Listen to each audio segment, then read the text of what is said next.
Hi friends, ఈ వీడియోలో జేనర్ diode అంటే ఏమిటి, జేనర్ డయోడ్ ఎలా పనిచేస్తుంది తెలుసుకుందాం. ఫ్రెండ్స్, అంతకంటే ముందు మన ఛానల్ ఎవరైతే సబ్స్క్రైబ్ చేసుకోలేదో వెంటనే సబ్స్క్రైబ్ చేసుకోండి. అలాగే వీడియోకి ఒక లైక్ కొట్టండి. ఫ్రెండ్స్, రియల్ లైఫ్లో జేనర్ డయోడ్ అనేది ఎట్లా ఉంటుంది. ఫ్రెండ్స్, జేనర్ డయోడ్కి బ్లాక్ కలర్ లైన్లా ఉండే సైడు క్యాథోడ్ టెర్మినల్ ఉంటుంది, నెగిటివ్ టెర్మినల్. అది ఆపోజిట్ సైడు యానోడ్ ఉంటుంది, పాజిటివ్ టెర్మినల్. సో సింబల్ వచ్చేసి ఇట్లా ఉంటుంది, జెడ్ షేప్ ఉంటుంది సింబల్లో. Friends, zener diode normal PN junction diode లాగానే సేమ్ ఉంటుంది.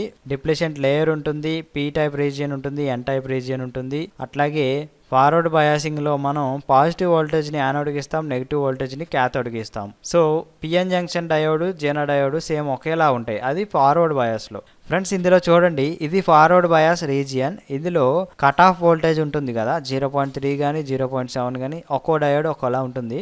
సో ఈ డయోడ్ కట్ ఆఫ్ వోల్టేజ్ని ఎప్పుడైతే బ్రేక్ చేస్తుందో అప్పటి నుంచి కరెంట్ అనేది మ్యాక్సిమం వస్తుంది output. So next reverse bias చూసినట్లయితే ఇది zener breakdown region. So reverse బయాసే స్పెషల్ జేనర్ డయోడ్లో. ఎప్పుడైతే మనం రివర్స్ బయాస్లో మ్యాక్సిమం వోల్టేజ్ అంటే జేనర్ డయోడ్కి ఒక వోల్టేజ్ ఉంటుంది, ఆ వోల్టేజ్ని ఎప్పుడైతే రీచ్ అవుతుందో అప్పటి నుంచి కూడా వోల్టేజ్ కాన్స్టెంట్ అయిపోతుంది. సో ఎగ్జాంపుల్తో మీకు ఒక సర్క్యూట్ డయాగ్రామ్లో చూపిస్తాను. ఫ్రెండ్స్, ఇందులో చూడండి, 9 వోల్ట్స్ బ్యాటరీని అప్లై చేసాం, 33 ohms రెసిస్టర్ని కూడా పెట్టాం, అట్లాగే 5.1 వోల్ట్స్ జేనర్ డయోడ్ని పెట్టాం.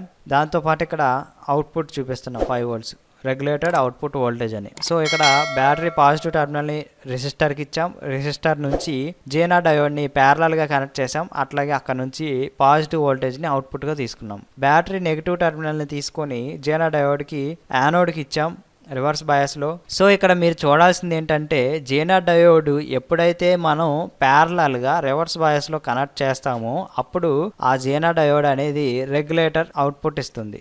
అంటే మీరు ఇక్కడ ఇన్పుట్లో బ్యాటరీ 9 volts కానీ 12 volts కానీ 15 volts ఇచ్చినా కూడా మీకు అవుట్పుట్ అనేది 5 volts మాత్రమే వస్తుంది. ఎందుకు అంటే ఈ జేనర్ డయోడ్ 5.1 voltsకి స్టెబిలిటీ చేస్తుంది. సో వోల్టేజ్ని ఇంతకు మించి వెళ్ళనివ్వకుండా ఈ జేనర్ డయోడ్ అనేది బ్లాక్ చేస్తుంది. సో 5.1 volts దాటనివ్వకుండా ఈ జేనర్ డయోడ్ అనేది వోల్టేజ్ ప్రొటెక్షన్ లాగా ఉపయోగపడుతుంది. సో జేనర్ డయోడ్ అనేది ఇక్కడ 5.1 volts ఉంది కదా అని చెప్పి 5.1 volts మాత్రమే ఉంటుంది అనుకోకండి. ఈ డయోడ్ మీద మనకి వోల్టేజ్ అనేది రాసి ఉంటుంది, 3.3 V అని ఉంటుంది. అది 3.3 volts దాటి రానివ్వకుండా రెగ్యులేట్ చేస్తుంది.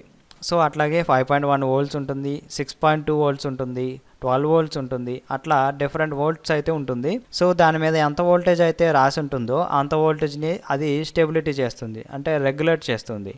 సో మనం జేనర్ డయోడ్ని యూజ్ చేయకపోతే ఏమవుద్ది అనుకుంటాం. ఫర్ ఎగ్జాంపుల్ ఇక్కడ మనం 9 volts బ్యాటరీ ఇచ్చాం, జేనర్ డయోడ్ని యూజ్ చేయకపోతే ఆ 9 volts కూడా ఇటువైపు వచ్చేస్తుంది. సో మనం ఇక్కడ ఒక పెన్ డ్రైవ్ పెట్టామనుకోండి, పెన్ డ్రైవ్కి 5 volts దాటి వోల్టేజ్ ఇవ్వకూడదు. సో 5.5 volts మ్యాక్సిమం ఇవ్వాలి, ఆ లోపు ఇవ్వాలి. 5.5 volts దాటి ఇస్తే పెన్ డ్రైవ్ అనేది పాడైపోతుంది. సో పెన్ డ్రైవ్ అనే కాదు, మనం అక్కడ ఏ డివైస్ ఇస్తామో ఆ డివైస్ అనేది బర్న్ అయిపోతుంది వోల్టేజ్ ఎక్కువైనప్పుడు. కాబట్టి మనం ఒక రెగ్యులేటర్ లాంటి దాన్ని యూజ్ చేయాలి. సో మనం ఇక్కడ రెగ్యులేటర్గా జేనర్ డయోడ్ని అయితే యూజ్ చేస్తున్నాం. ఫ్రెండ్స్, మనం ఇంట్లో వాడుకునే AC, TV, fridge, washing machine వీటన్నిటికీ కూడా వోల్టేజ్ స్టెబిలిటీ అవ్వడం కోసం స్టెబిలైజర్ని అయితే యూజ్ చేస్తాం కదా, అట్లాగే ఈ జేనర్ డయోడ్ అనేది యూజ్ అవుతుంది. ఓకే ఫ్రెండ్స్, ఈ వీడియో మీకు నచ్చినట్లయితే లైక్ చేయండి, అట్లాగే షేర్ చేయండి. మరిన్ని లేటెస్ట్ అప్డేట్స్ కోసం సబ్స్క్రైబ్ చేసుకోండి.